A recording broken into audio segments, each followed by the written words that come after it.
from all wrong. I'll be satisfied as long as I walk, dear Lord, close to Thee. Just a closer walk with Thee. Grant it, Jesus, is my plea. Daily walking close to Thee. Let it be, dear Lord, let it be. Through this world of toil and snares, if I falter, Lord, who cares? Who with me my burden shares? None but Thee, dear Lord, none but Thee. Just a closer walk with Thee. Grant it, Jesus, is my plea. Daily walking close to Thee. Let it be, dear Lord, let it be. When my feeble life is o'er, time for me will be no more. Guide me gently, safely o'er to Thy kingdom shore, to Thy shore. Just a closer walk with Thee. Grant it, Jesus, is my plea. Daily walking close to Thee. Let it be, dear Lord, let it be.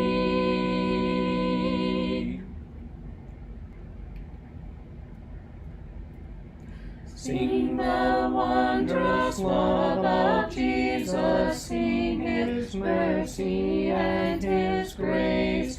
In the mansions bright and blessed, He'll prepare for us a place. When we all get to heaven, what a day of rejoicing that will be. When we all see Jesus, we'll sing and shout the victory. While we walk the pilgrim pathway, clouds will overspread the sky. But when traveling days are over, not a shadow, not a sign. When Local groups of people in various places, local churches is what we refer to them as.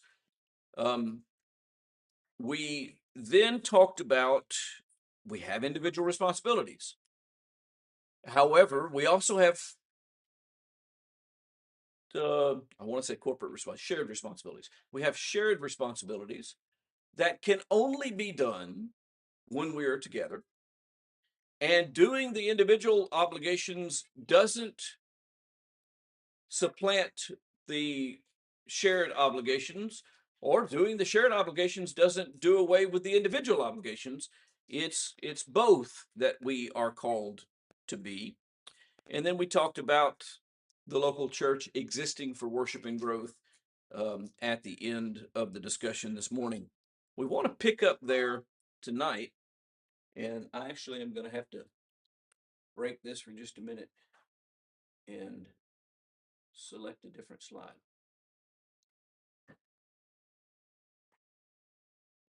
So we have the right picture behind us and the right title. The local church is here to provide something for Christians, and that is, at least in part, it provides accountability and it provides care. Congregations have to know who is among them. In order for it to work right, there must be an identifiable group of people. In 1 Corinthians 5:12, there's a lot of places you can go to make this point, but I've chose 1 Corinthians 5:12. 1 Corinthians 5:12, he speaks to the church that was at Corinth, and he says, do you not judge those who are within the church? Now, to set the context, what he's saying here is your job isn't to judge those who are outside of the body.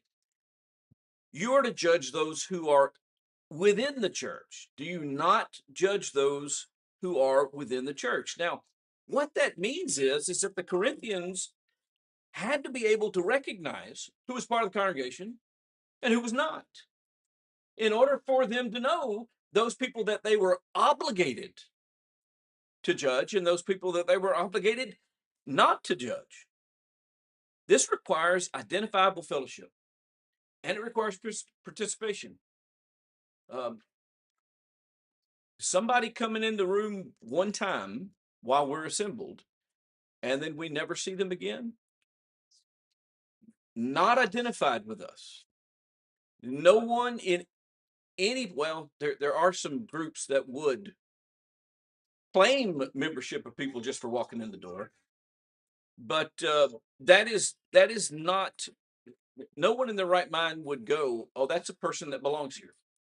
Even coming once or twice over the course of a year or two is not going to create that awareness.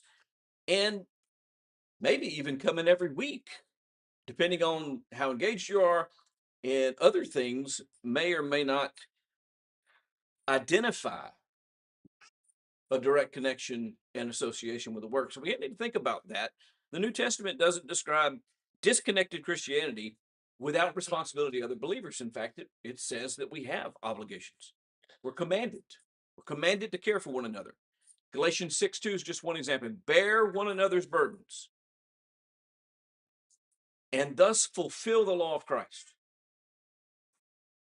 Now, that last phrase is extremely important because what it says is if we do not bear one another's burdens, we are not fulfilling the law of Christ.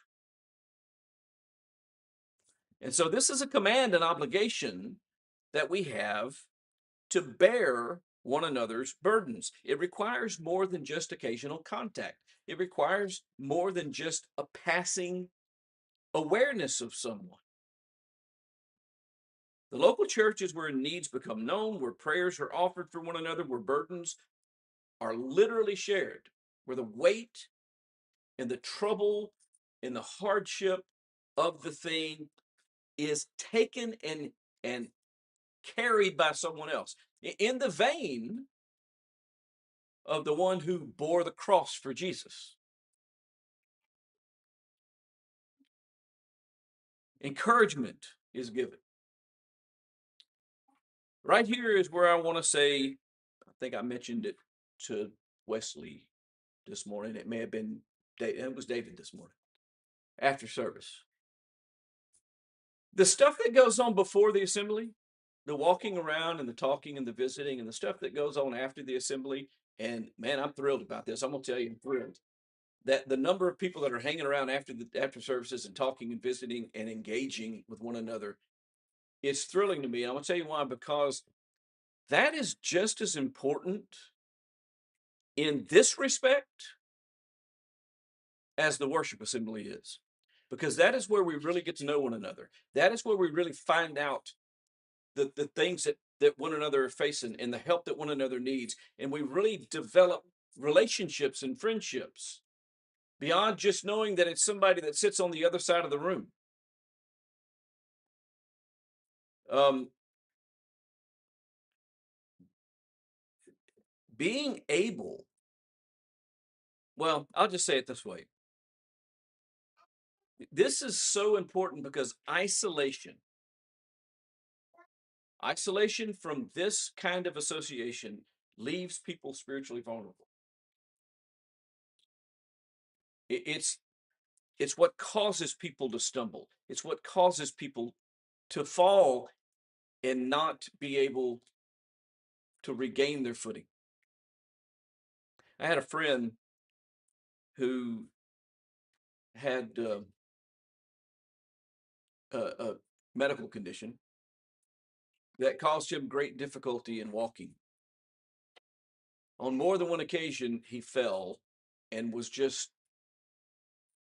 left. He didn't live with anybody. And one time it happened in a city park. He was out walking, taking his daily exercise, and he fell and was out there for 4 hours in the sun by himself with no one to help him up. Another occasion, he fell in his home, and it was 2 days before anyone found him and was able to help him. What was true for him physically happens to us spiritually as well. And if we remain isolated from one another and do not have the kind of ties and the kind of connection that the Bible describes the church having, there is no one there to bear our burden. There is no one there to lift us up when we fall. There is no one there to help protect us from the problem in the first place. Look, the greater thing would have been not that there was someone there to pick Pat up. The greater thing would have been for there to have been someone there to keep him from falling in the first place.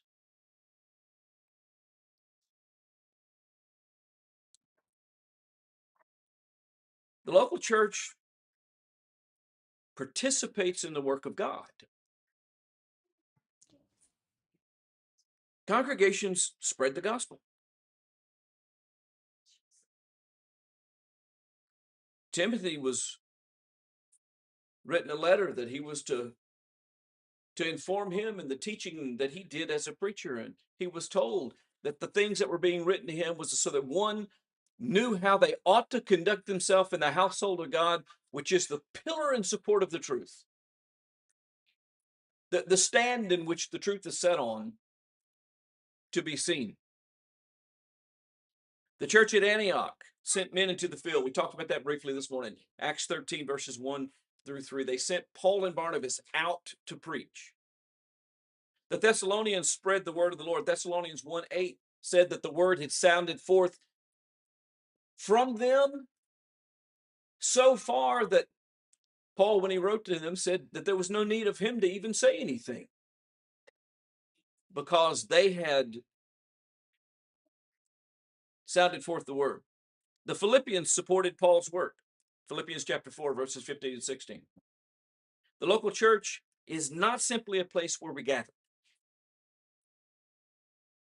It is a body that works together to share the truth, to put the truth on display, to expose people to the revelation of God in a way that they cannot be exposed to it through anyone or anywhere else. Congregations care for the saints. Acts 6 gives a great record of care being given to some needy widows.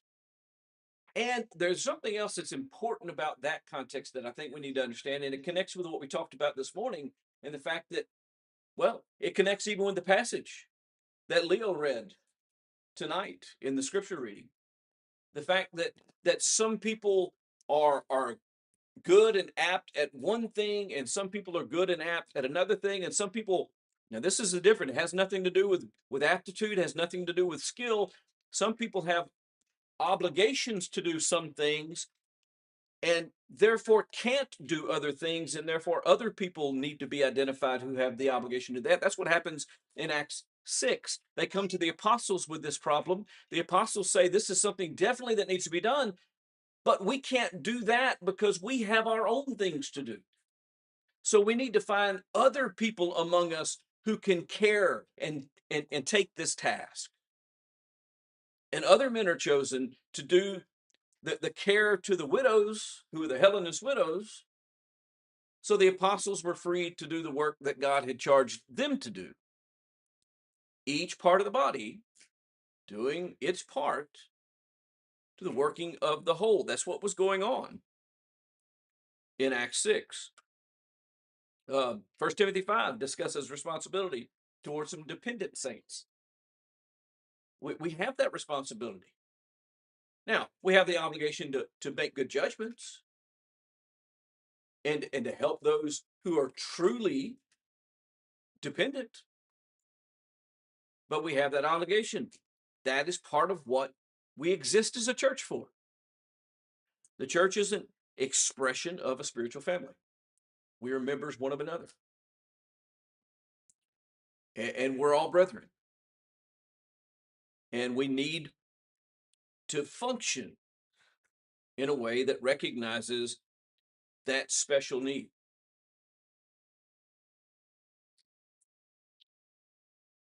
I want to talk for a moment about identifying with the local congregation. I spoke at the outset tonight about the need for a congregation to know who is among them and who is not, so that we know who we have these special responsibilities for. The New Testament does not describe the modern membership systems that so many places have. It certainly doesn't describe contracts. Yes, there are some places out there that want you to sign a contract. Does not describe denominational structures, but it clearly presents identifiable association among believers, where people knew who was with them and who was not. Saul sought fellowship with the disciples. He was called Paul by the time this happened. He was Saul when he left Jerusalem. He was Paul when he got back to Jerusalem. And in Acts 9:26, when he came to Jerusalem, he was, and this is the important language, he was trying to associate with the disciples. And we talked about that this morning in terms of the importance of that, and that it is as it's presented in the Bible. But what we want to focus on tonight is this. Paul went out of his way, not just to be associated with the church, not just to go to an assembly of the church, but to associate with the members of the church. He was trying to associate with the disciples, is what it said. So after his conversion, he sought to join himself to the disciples. That's the language that's used in the King James, I believe. That doesn't mean that he pledged the local church and they voted on whether to accept him or not. That's not what it means when it says join the disciples. It means that he was trying to associate with them, to become a part of them, to become identified as one of them. The church, in this case, exercised caution. Well, why were they cautious? Well, because the last time they knew this man, he was persecuting Christians. He was having them put in jail. He was going out looking for them to bring them back and have them put in jail. He was consenting to their death. He was assisting the people who were stoning them to death. He most likely participated in putting some of them to death. And so they were cautious. And there's no corrective language in the Bible about that.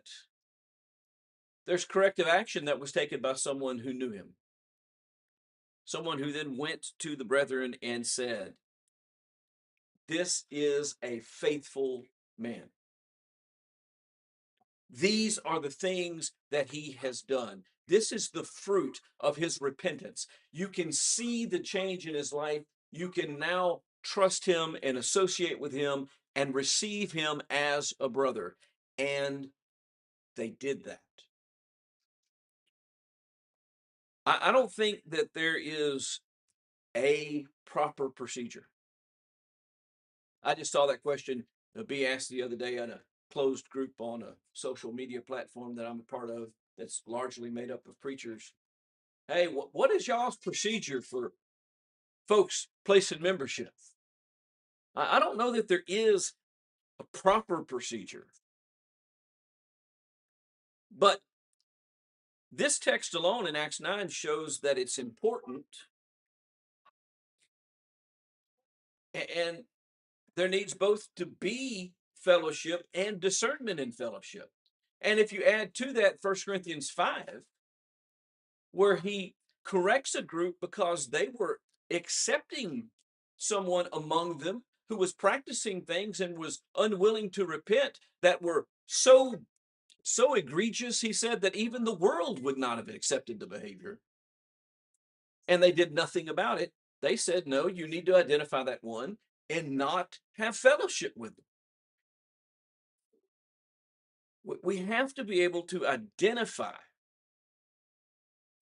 and have some kind of process in which to determine identifiable fellowship. Identifiable fellowship serves spiritual purposes. When Christians commit themselves to a faithful congregation, it creates some things. Number one, it creates accountability. I know who you are. You know who I am. We are around each other. We see each other. We see what one another are doing, and we are there, able to challenge, able to encourage, able to confront when necessary.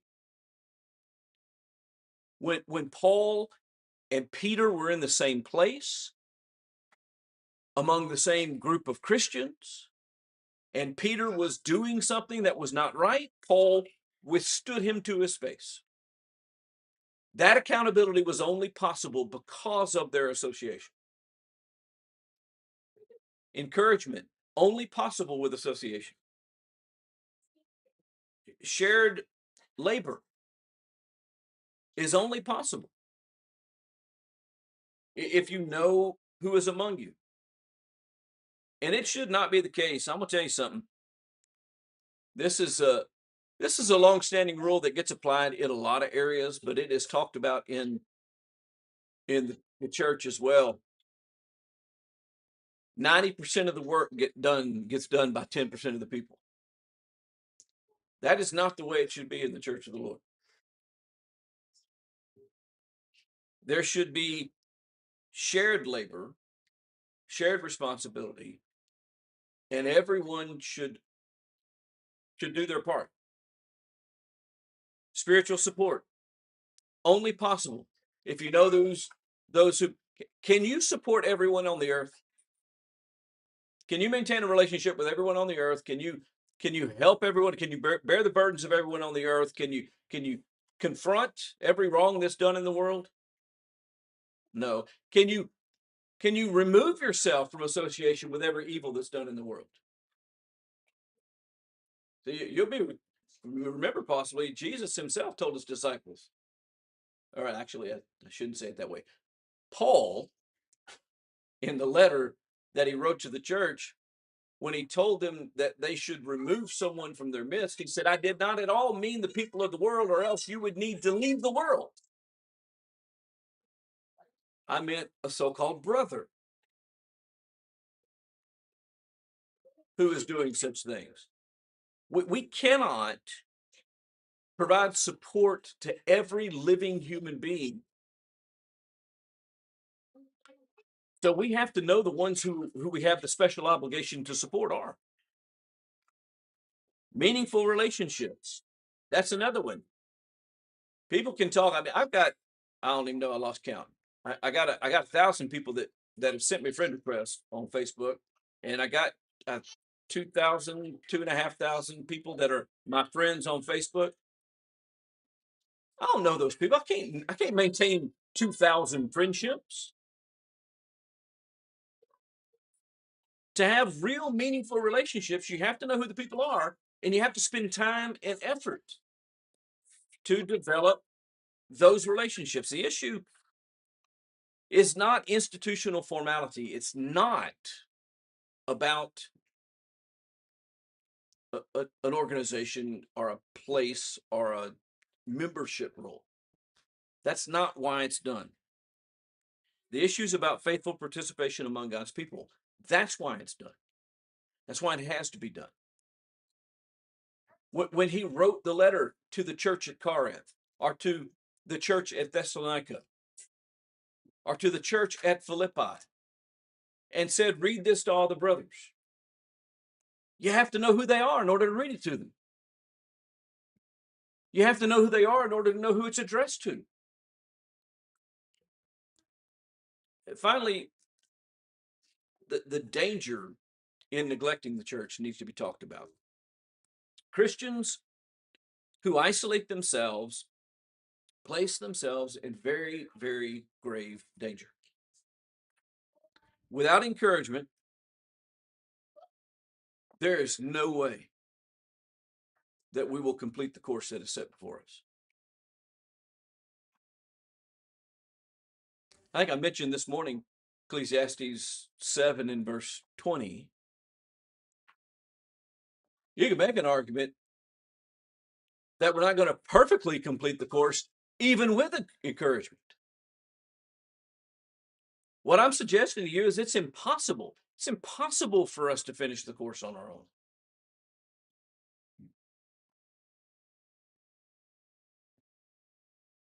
We're in grave danger if we separate ourselves from all accountability. And listen, I have seen this done in practice. I have seen people intentionally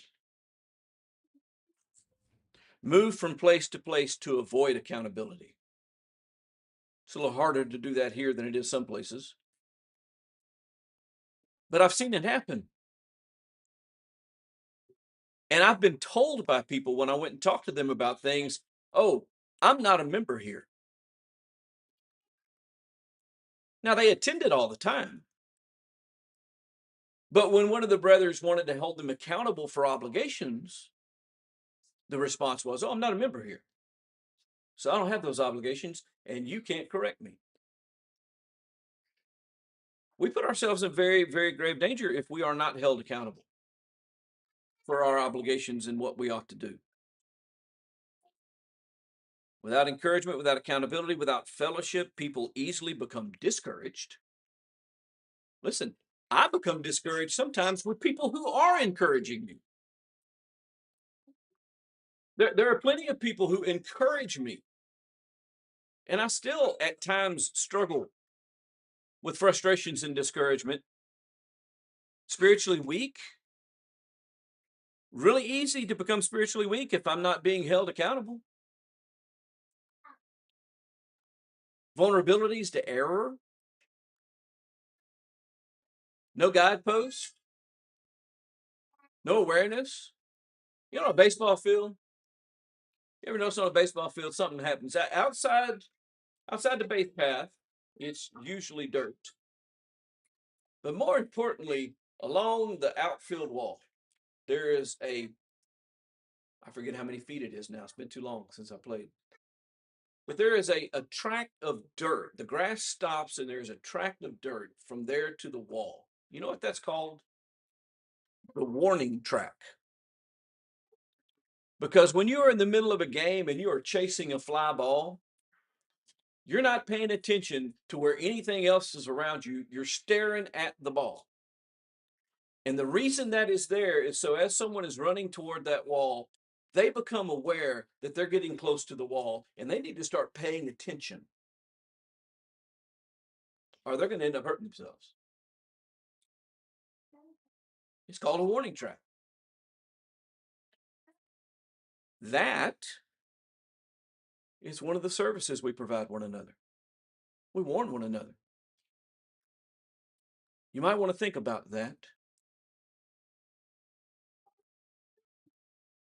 You might consider what this passage of scripture says. You might want to examine whether or not that is the way that a Christian should act. Warnings that may very well save our soul one day. Scripture repeatedly warns believers about drifting away from faithfulness. Look with me in the book of Hebrews, Hebrews chapter 3.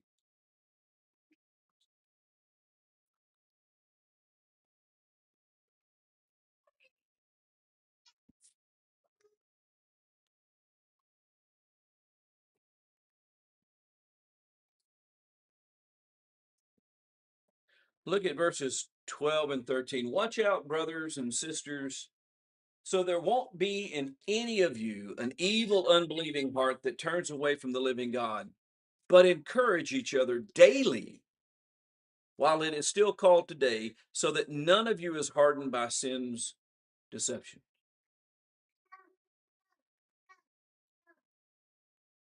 Drifting away from faithfulness is very easy. So he says you need You need to encourage one another. You need to warn one another. You need to be there to hold one another accountable, lest any one of you should drift away. God designed local churches to help one another remain faithful. That's why he gave them. It's what he built them for. That's what the roles that he placed within them are for. As I made the comment this morning, if we could do it on our own, he would have left it that way. We cannot do it on our own. The church is made up of imperfect people.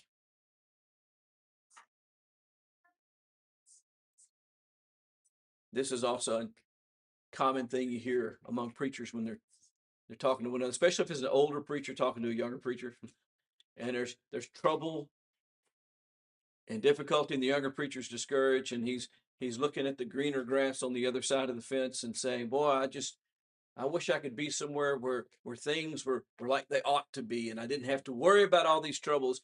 And what the older preacher will almost always say is, "Look, there is no perfect congregation, and if there was one, they wouldn't have you, because if they took you, it wouldn't be perfect anymore."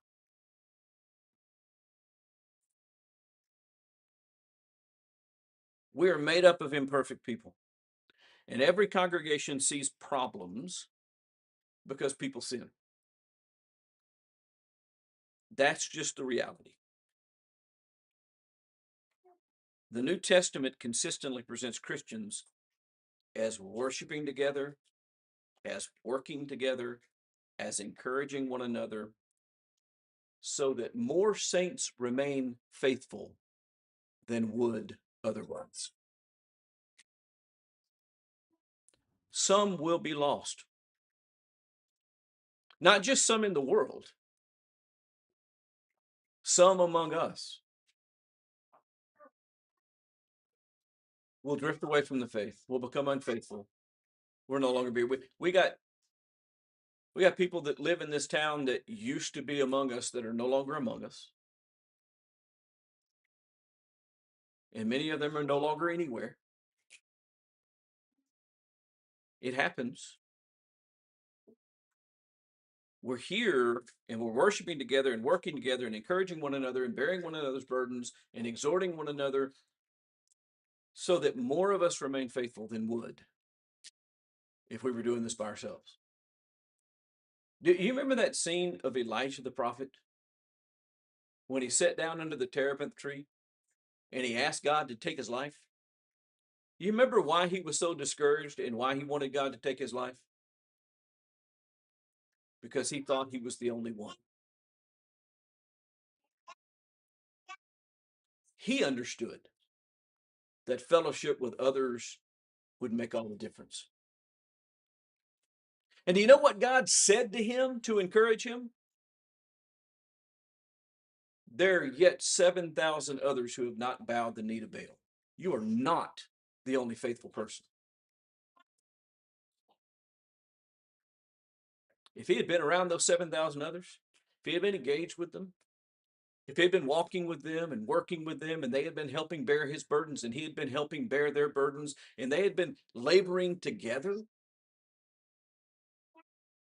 he might not have found himself sitting under a tree wishing God would take his life.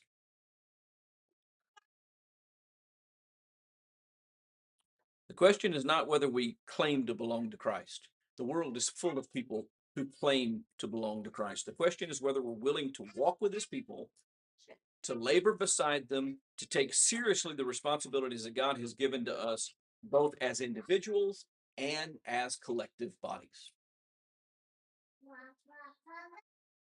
It is the local church that is a pillar and the buttress of the truth. It is not any individual. Revelation chapter 1 and verse 20, it says, "Then I turned to see the voice that was speaking to me." Let's go ahead and tell you the voice that was speaking to him was the Lamb. I turned to see the voice that was speaking to me, and on turning, I saw 7 golden lampstands, and the 7 lampstands are the 7 churches. It is the churches that are the lampstands in this world. We hold the light.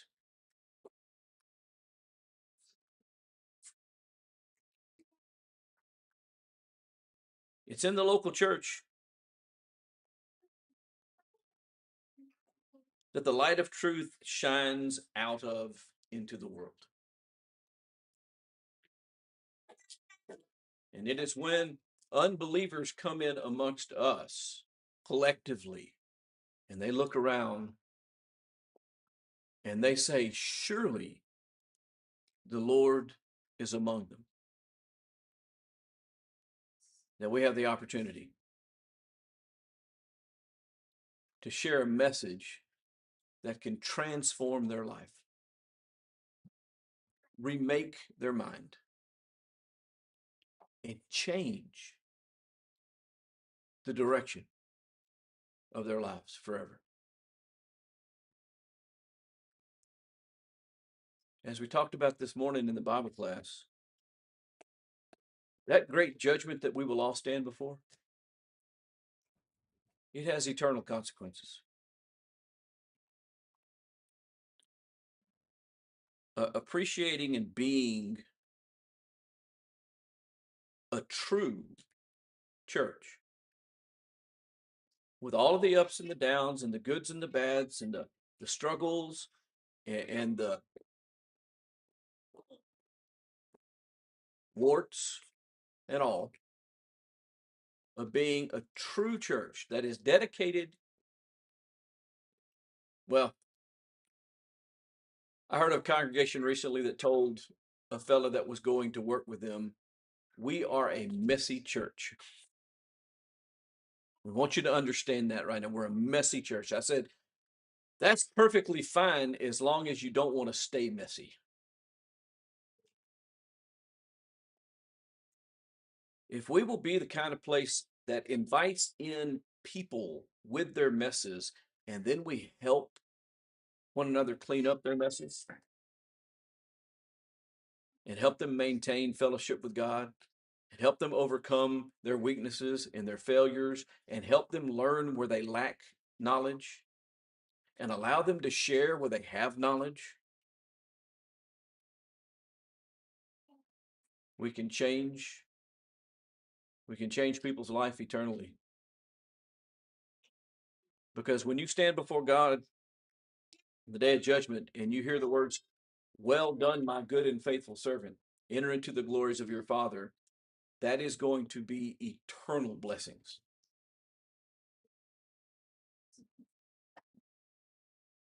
But if you stand before him and he says, depart from me, I never knew you, workers of iniquity, that is going to be eternal punishment. And it'll never change. It'll never change for them. We have a unique opportunity as a body of people to work and function in this community in a way that we can actually help people avoid the one and enjoy the other. But it takes commitment and it takes being together and it takes coming together and it takes working together and it takes encouraging and lifting up and bearing and all the other things that we've talked about today. And a commitment to do that, not once in a while, not occasionally, but as the passage we read in Hebrews just a moment ago, encouraging one another day by day.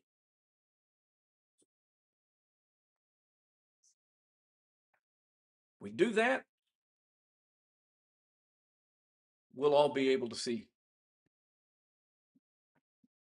that day of glory. And we'll be able to help others see it as well. Lessons yours for your consideration. I appreciate everybody's participation. I hope this has been somewhat beneficial for you today.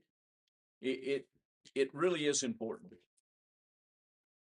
I'll go ahead and tell you, because this is a lesson that's probably going to get taught next week.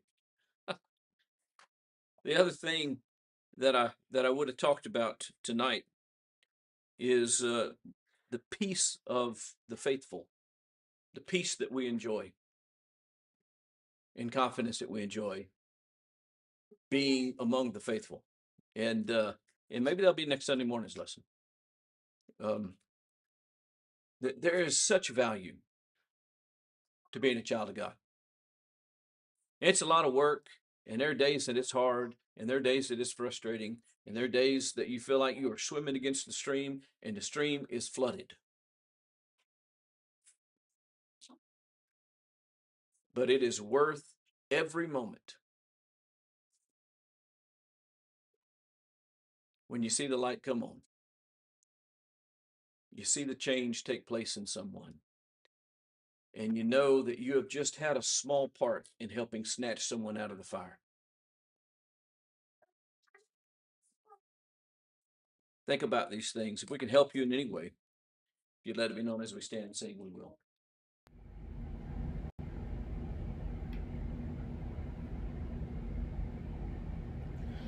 I am weak, but thou art strong. Jesus, keep me from all wrong.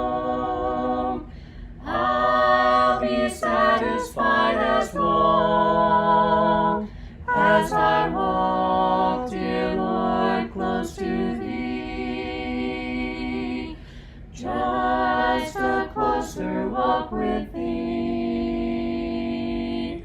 Granted, Jesus is my plea.